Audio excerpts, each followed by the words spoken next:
কি চিন্তা করতেছেন? মোনাজাত ধরে বই রইছি। কি করবো কন্দি? আজকে জুম্মর দিন, নামাজ টামাজ পড়ি আল্লাহর দ্বারা কইয়েইলাম, আল্লাহ বিয়ের একটু হরাইয়েই দাও। আর আল্লাহ ভাল লাগে না।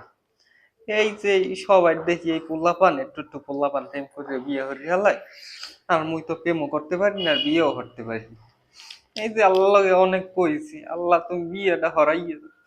যে বিয়েটা যদি হইয়ে যায় মোর, হলে ওই যে কি জানো, ওই যে গরিব দুঃখীকে খাওয়ামো আনে ভালো মন্দ। এই যে চকলেট গুলো আল্লাহ খাইতে ভাল লাগে, বউ থাকবে লগে বউরে লই চকলেট খামু। আর ভাল লাগতেছে না আমার। সবাই কত মানের, এই যে আমার এই যে বন্ধু, কত বন্ধুর দেখি এরা পলাই মলাই বিয়া হচ্ছে। পারলে মুই পারি না, কিন্তু পারি না, হ্যাঁ ফ্যামিলিতে তো মান্য নেবে না, হেললে তো হইলে ইয়া কি কম দিয়ে সহ্য হয়। এই যে দেখতেন আল্লাহ আল্লাহ যদি একটু মুখ তুললে চায় বিয়েটা হইয়ে যাইবে না, যদি দোয়াটা করিয়েছি আপনারাও একটু দোয়াটা হরেন মূল্য কি। এই চকলেট টকলেট আর আল্লাহ খাইতে ভালো লাগে না। এই শুক্রবার, শুক্রবার একটা বিশেষ দিন, হেললে গেছে দোয়াটা বেশি করা। পকেটে এলে না টাহা, হেল টাহা দিয়ে মানত করে এইটা আল্লাহ বিয়েটা হয়ে গেলে ওই যে হেলে ওই যে ওইটার গুরুত্ব বেশি থাকতে আনে, হ্যাঁ তো আজকে টাহা নিতে পারিনি আর কিছু দিতেও পারিনি।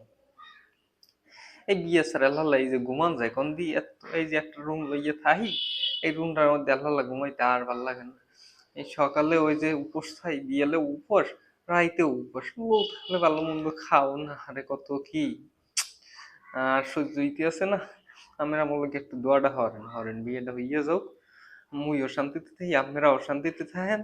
দরকার আপনাগুলো গিয়ে মুই দোয়া হরম যেন আপনাকে, যারা যারা বিয়ে হরেন না বিয়া হরবেন, আর যারা হরছেন সেগুলো গিয়ে দোয়া হরম যেন আপনারা আরো বিয়ে হরতে পারেন।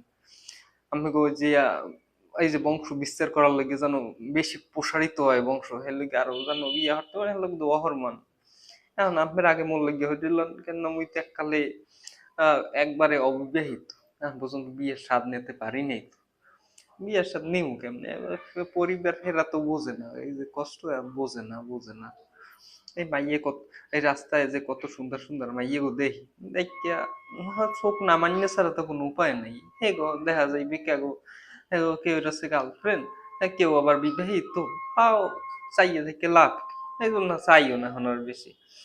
আমার দুঃখটা কেউ বুঝলে না। আর বাংলাদেশের সরকার এমন একটা আইন করে দিয়েছে যে কয় বছর জন্য লাগবে, 22 বছর না 21 বছর না হয়, হ্যাঁ হয় না বয়স আঙ্গাবাড়ি 20 বছর। এখন এই 21 বছর কবে হইবে, আর কবে ইনকাম করবো, আর কবে কি বিয়ে হবো আল্লাহ ভালো জানে। বুড়ো হইয়া বিয়ে হইলে লাভ আছে? এ সময় যে মরবে, এ সময় হ্যাঁ, এ ভালোই লাগতেছে না এককালে। আমার কষ্টটা কেটা যে বুঝবে একত্রিশ এককাল